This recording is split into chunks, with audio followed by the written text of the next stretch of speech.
Welcome, everyone, and thank you for joining. My name is Vitchev. I'm Research Director at Chartis, overseeing the financial crime and compliance practice.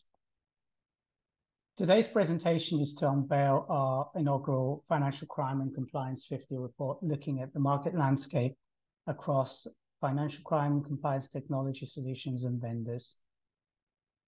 But before I start, can I say a heartfelt thank you to everyone who participated in this report, for all your time, efforts, and endeavors in bringing us such valuable information in order for us to produce this. It's truly humbling to see the amount of effort and passion that goes into delivering technology solutions that help fight the sizable challenge of financial crime. The theme running through this research and through today's sessions really is that we're in this together. We've seen a great shift in our industry towards a really collaborative and communicative ecosystem. And that's really giving us a foothold and a position where we can fight financial crime. That's not to understate the challenge that we're facing as an industry. Organized crimes and other criminal networks are now much better connected, able to attack our ecosystems, whether it's financial or beyond, in much more sophisticated and harder to detect ways, a greater velocity and a greater impact.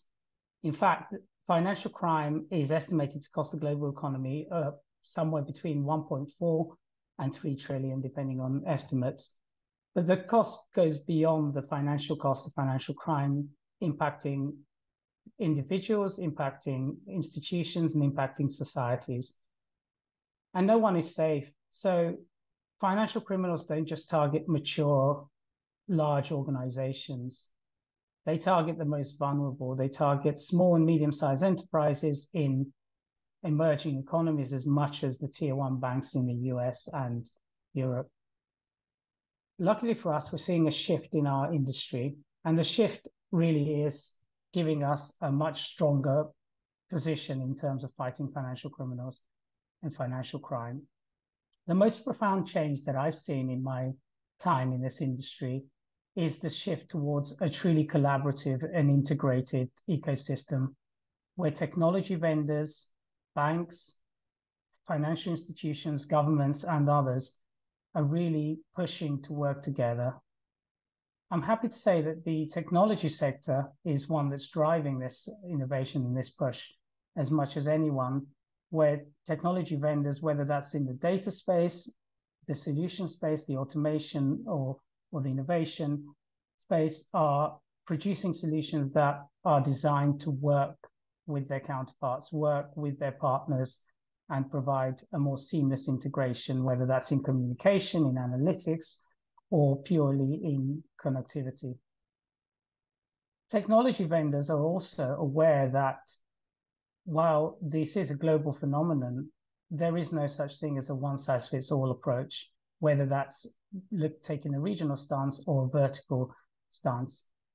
Therefore, solutions are now becoming much more customizable, much more tailored to individual risk typologies and use cases, and also technology firms are aware that they need to have that regional and sector specialization and knowledge, and they're bringing that to the table.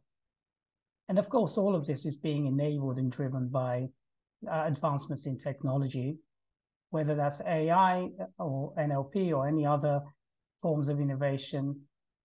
Innovation is really underpinning the ability of the industry to fight financial crime in an effective and efficient way.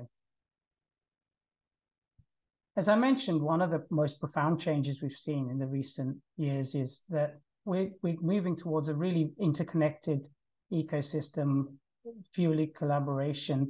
Now, this chart is going to be in the final report, so don't worry too much about the details on here.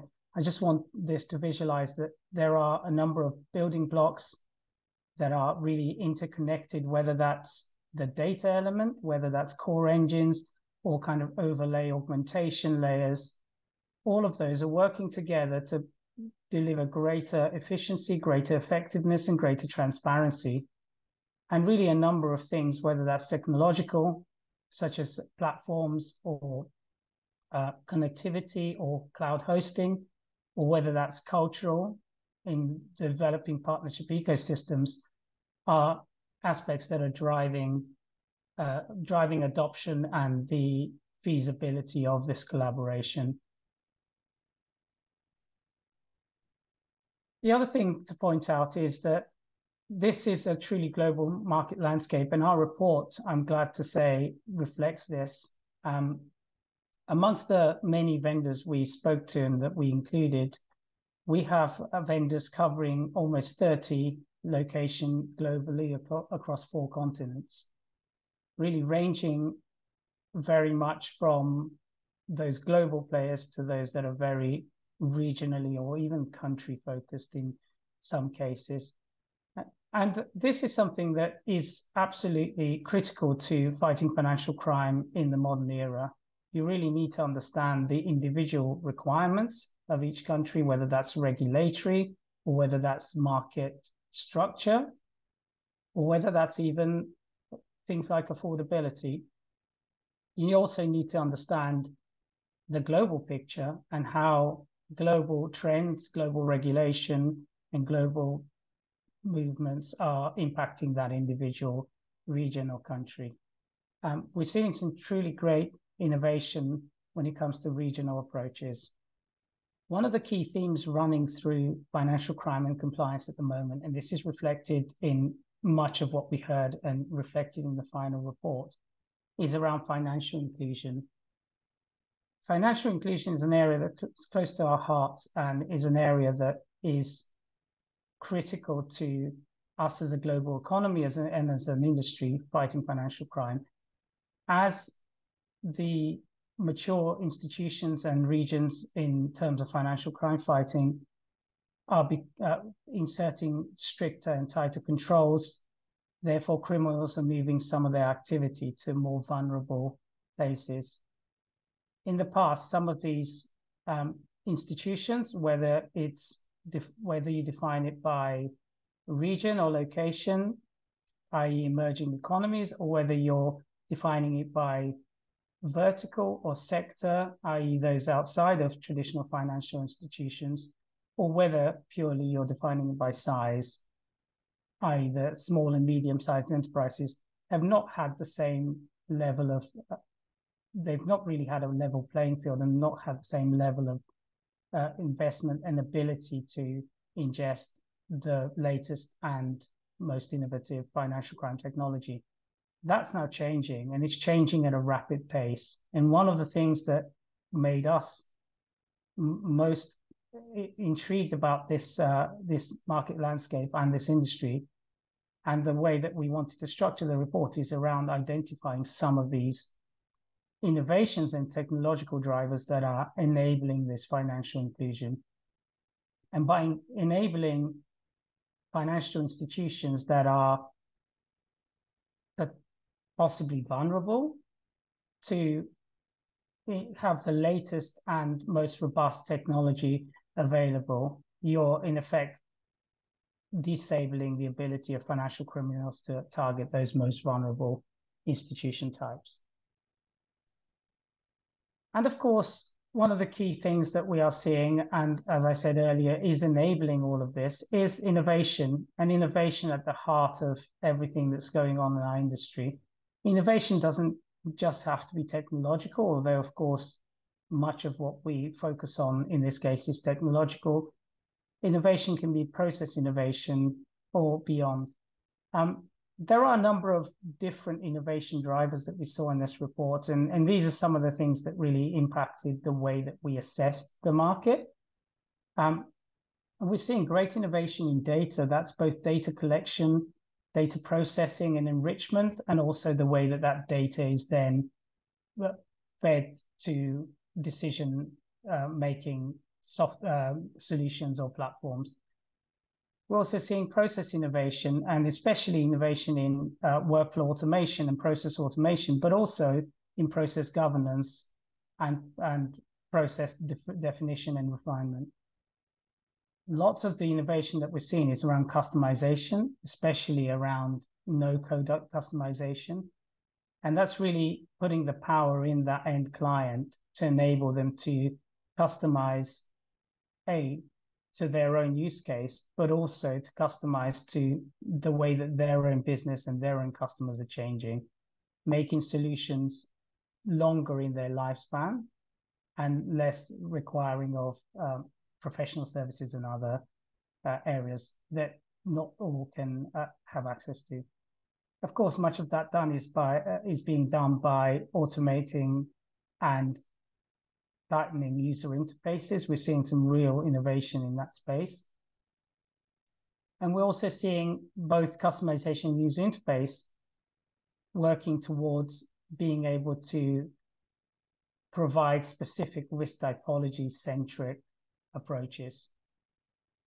And again, the delivery of all of those, whether that's cloud hosting, whether that's integrating into other platforms, whether that's being delivered through managed services or any other means that we are able to reach a greater number of markets quicker at lower cost of operation.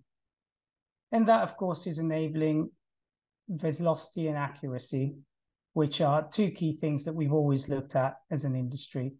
Are you able to, let's say, screen all of your clients on time? Are you able to, are you ensuring that all of that information is as accurate as it could be? And institutions are now much greater at detecting things in speed. And of course, a lot of that, it wouldn't be a presentation if I didn't mention AI or even generative AI. We're actually seeing some really practical and actionable generative AI innovation in this space. And the Venn diagram in the middle really shows the three core components of what we see as innovation that matters, that it has to be effective, it has to have, meet the objective that it's there for. It has to be practical, so it has to be easy to ingest, easy to use, easy to understand, and of course, easy to explain. And that is a really key point. Innovation has to be explainable, has to be traceable, and has to be kind of auditor ready, so to speak. So really that's that's it from me for the introduction. Thank you once again for your participation. I hope you're looking forward to some really interesting sessions that we've got coming up. We've got some fantastic speakers with some fantastic topics. And thank you once again.